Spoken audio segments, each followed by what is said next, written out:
पूरे देश में जब नरेंद्र भाई मोदी जी की डिग्री का मामला चल रहा है, उस मामले को दबाने के लिए फिर से आम आदमी पार्टी के नेता ईडी की रेड एज यूजुअल। आप समझिए, जिस तरह से ईडी और सीबीआई को केंद्र सरकार ने अपना तोता बना लिया, तोते को जब छोड़ना है छोड़, दबाना हो या नेताएं तोड़ने हो या सरकारें गिराने, ईडी सीबीआई का काम हो चुका है। खुद सुप्रीम कोर्ट ने इसके लिए टिप्पणी की थी, सिर्फ आप तोता मत बनो।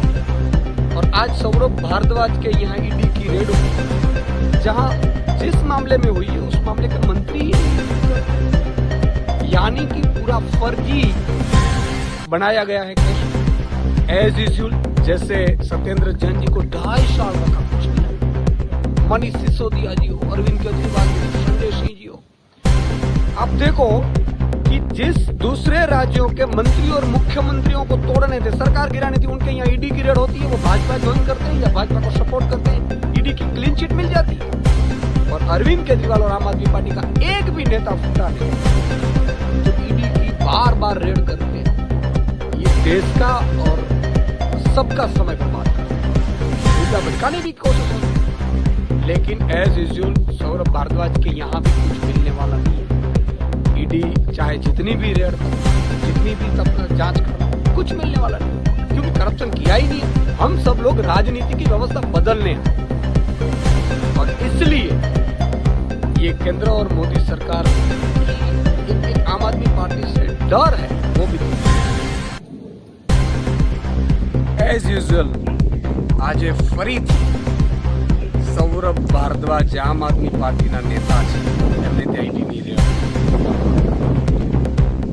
ઈડી અને સીબીઆઈ અત્યારે કેન્દ્ર સરકારના પોપટ બની ગયા છે, અને આવી ટિપ્પણી ખુદ સુપ્રીમ કોર્ટે પણ કરી છે।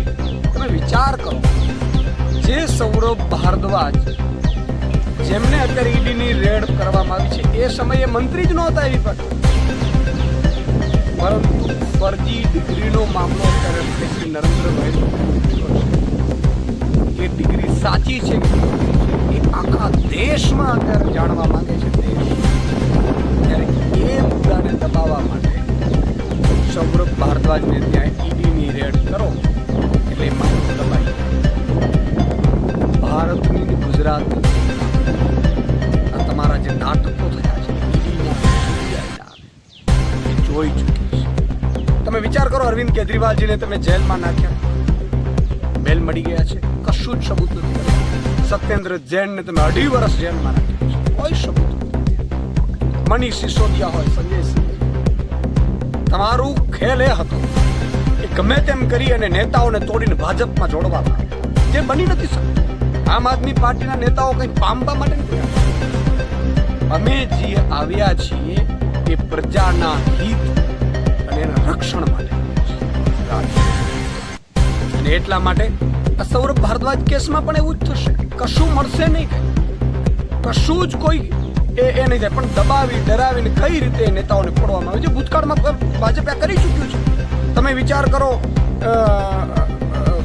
પવારજી, સુધેન્દ્રજી, હેમંત બિસ્વાજી, કેટલા લોકોને ત્યાં રેડો પડી અને તરત એને ભાજપમાં સપોર્ટમાં ભાજપમાં જોડીને એને મંત્રી મુખ્યમંત્રી બનાવવા માંગે। નરેન્દ્ર મોદીજી, આ દેશ વિકાસી છે, સર્વ જનતાનો સૌનો વિકાસ ઈચ્છે છે। આ ઈડી સીબીઆઈના રેડ કરીને સરકારો તોડવા માટે તમે નથી બેસો, પણ કેમ, તમારું કામ એ છે અત્યારે। પણ અત્યારે આ મામલામાં જે સમગ્ર રીતે ચર્ચાનો જોડે ચડી કે ભાઈ નરેન્દ્ર મોદીજીની ડિગ્રી સાચી છે કે ખોટી છે, આ મામલો જે ઉઠી રહ્યો એને દબાવવા માટે રેડ પાડવામાં આવે છે। એઝ યુઝ્યુઅલ એને કંઈ મળવાનું નથી, અને આમ આદમી પાર્ટીનો એક પણ નેતા તૂટવાનો। જય હિન્દ, જય ભારત, જય જય ગરવી।